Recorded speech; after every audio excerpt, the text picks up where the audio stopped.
welcome back everyone to Chapter 6. We're going to continue with credit scores, credit report, and consumer credits. Today we're going to go over what consumer protections are available for you. It may be a little bit overwhelming to establish credit and to use credit, but know that you do have protection. And we're going to go over some history, and this can be interesting. Knowing where we come from and why those legislation exists can help you understand better. The first and most important consumer protection rights comes in the Truth in Lending Act passed in 1968. You should know that predatory lending is not new. It actually exists long ago. And the TILA, Truth in Lending Act, was passed in 1968 in response to widespread predatory loan practices. And under Truth in Lending Act, the lenders must disclose the following. One is the APR, and we talk about that when we talk about time value of money. In the past, lenders would try to hide fees and not disclose them. So TILA specifically required that lender must include both interest and fees in the APR. They must list all finance charges, interest, fees, points of money that you pay as part of the loan when you start the loan. So these are all things that we will encounter as we explore different types of loan products. They also have to give you a payment schedule, including the number of payments, how much they are, and what the due dates are. They specify the total amount that you borrow, the total amount that you pay, and other important items. We talk about that: late fees, prepayment penalties, service charges. After this TILA was passed, a lot of lenders changed the name from loans to lease.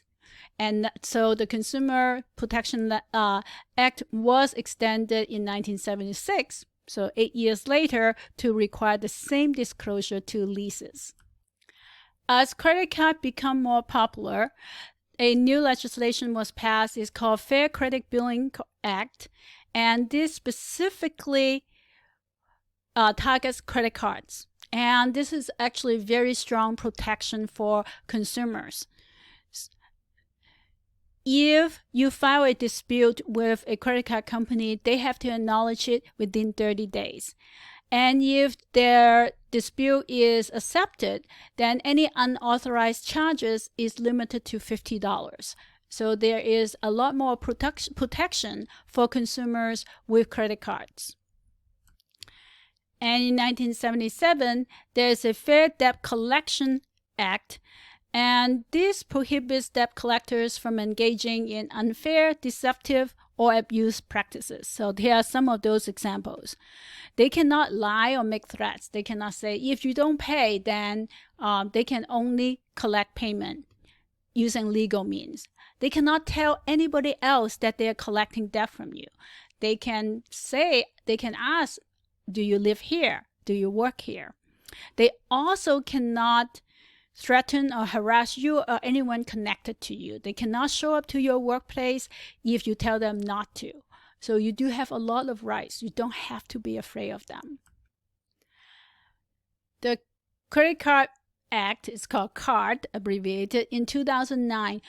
Some of you may be too young to remember. In 2008, there was a financial crisis that hit the U.S., and there are a lot of financial regulations that was established in response to that. One that we'll refer to over and over again is the Consumer Financial Protection Bureau, the CFPB. That was established in 2009 in response to the financial crisis in 2008.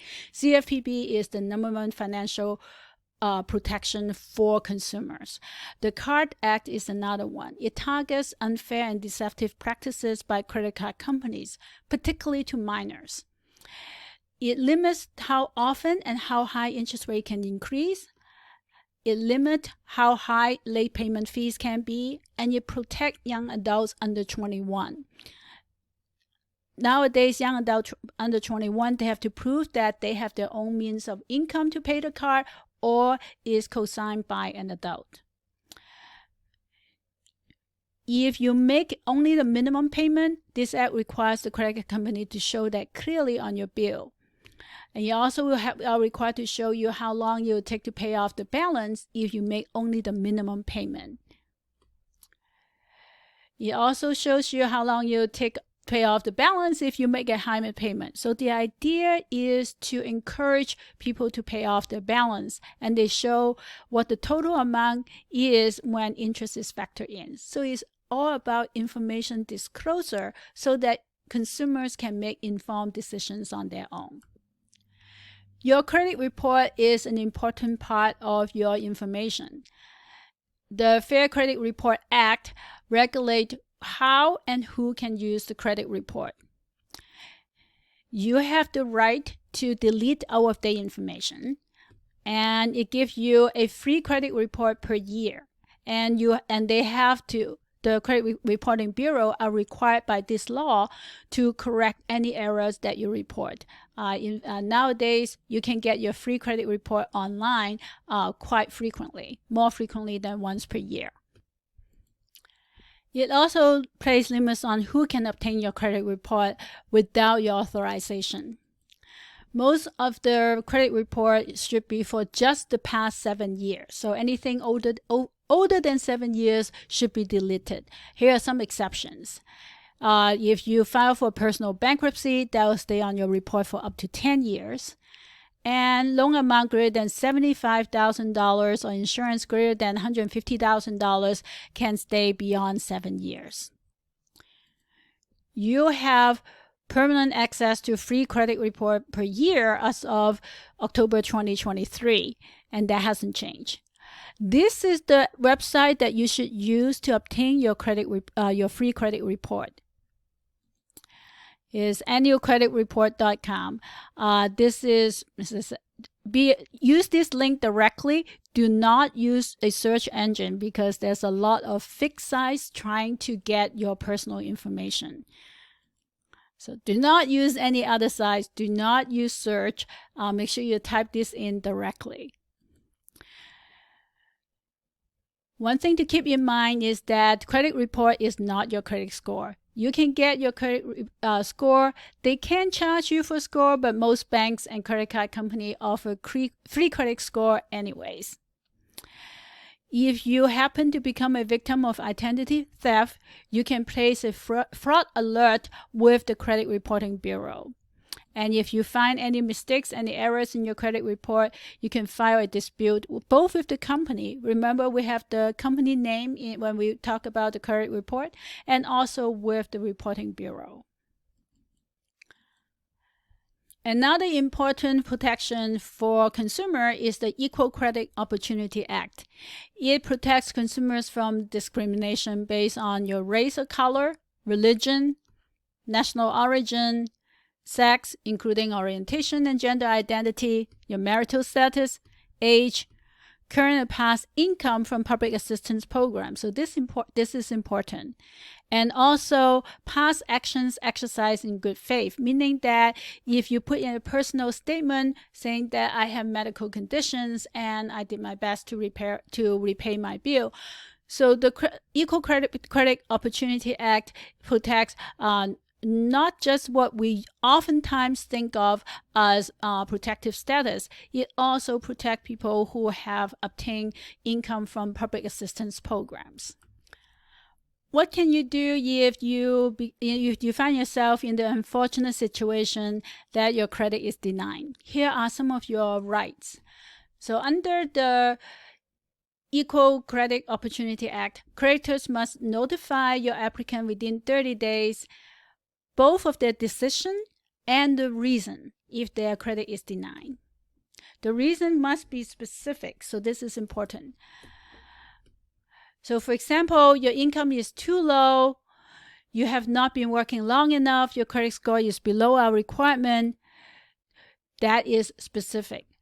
General statements say you did not meet our standards are not sufficient. So if they say your income is too low, you can actually ask, so what income level are you looking for?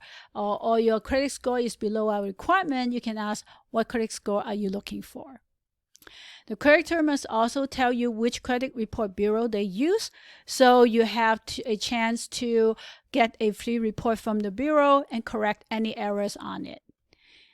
Finally, creditor must tell you the numerical credit score they use and the key factors that affect your score that lead to them denying your credit. So you have take advantage of these rights, because even if you get turned down by one lender, by learning what is causing that denial will enable you to get credit from someone else. This is probably an even more common issue that you'll encounter, and that is you find that there is a billing error in your credit card. The first thing you need to do is notify the correct creditor, meaning the bank who issued the credit card. So notice that there may be different names than the company associated with the card. For example, if you have a credit card through Amazon, the card is actually issued by Chase Bank. So you need to notify Chase, not Amazon. So notify the creditor of the error in writing and include any information that will help your case. Make sure that you pay the portion of the bill that is not in dispute. So let's say you find a $60 charge that you believe you didn't make, you pay everything except the $60. The creditor must respond to you within 30 days. That was part of the law.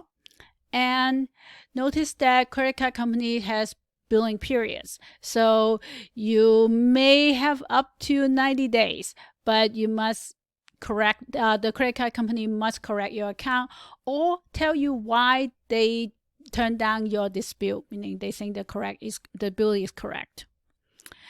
The credit card company cannot threaten your credit rating or do anything to damage your credit report or your reputation during a dispute. They also cannot take action to collect the amount in question until they have done their investigation and gave you an explanation. If the problem is between you and a merchant, with so much online commerce, this is actually quite frequent. If you cannot resolve a problem with a store or a merchant, you can ask your credit card company to stop payment to them because you are still in dispute. These are very important consumer protection that you have, so take advantage of them. If your credit is denied, sometimes it may be challenging to determine whether you are being declined due to credit worthiness, meaning that your credit score is too low, or is it discrimination? Credit discrimination is oftentimes hidden and sometimes is even unintentional. The reason for that is because the credit scoring model are proprietary and they may contain discriminatory components that they may not even know exist. Let's take an example. Redlining is illegal. Redlining is a practice of crossing out an entire neighborhood from obtaining mortgages. However, there's no law saying that the credit scoring company cannot use zip code as one of the variable. There are studies that find that credit scores were lower for residents of high minority zip codes after controlling for income, education, and marital status. So even though two people with the same income, same level of education, but they live in different zip codes may end up with different credit score. And that is a hidden, maybe unintentional, but it is still a hidden discrimination. You do have the right to demand an accurate statement of reasons why your credit application is denied. But keep in mind that the more we rely on algorithm that is not transparent, the more opportunity there is for discrimination to happen unintentionally. As a consumer, you can watch for these warning signs from lenders. Some are obvious red flags, some may be a little bit more subtle. So if they offer you a higher rate than you apply for, even though you qualify for a lower rate based on their advertisement, that is a red flag. Or if you are encouraged or told to apply for a type of loan that has a higher interest rate or more points, again, watch out for that. If you are discouraged from applying for credit, And also refuse for credit even though you qualify based on what they advertise. So again, these are all red flags. More importantly, if you show up in person, they treat you differently than how they interact with you online or on the phone. We'll end the video here. In the next video, we're going to go over how to protect your credit, and also in the worst case scenario, what can you do? See you back here soon.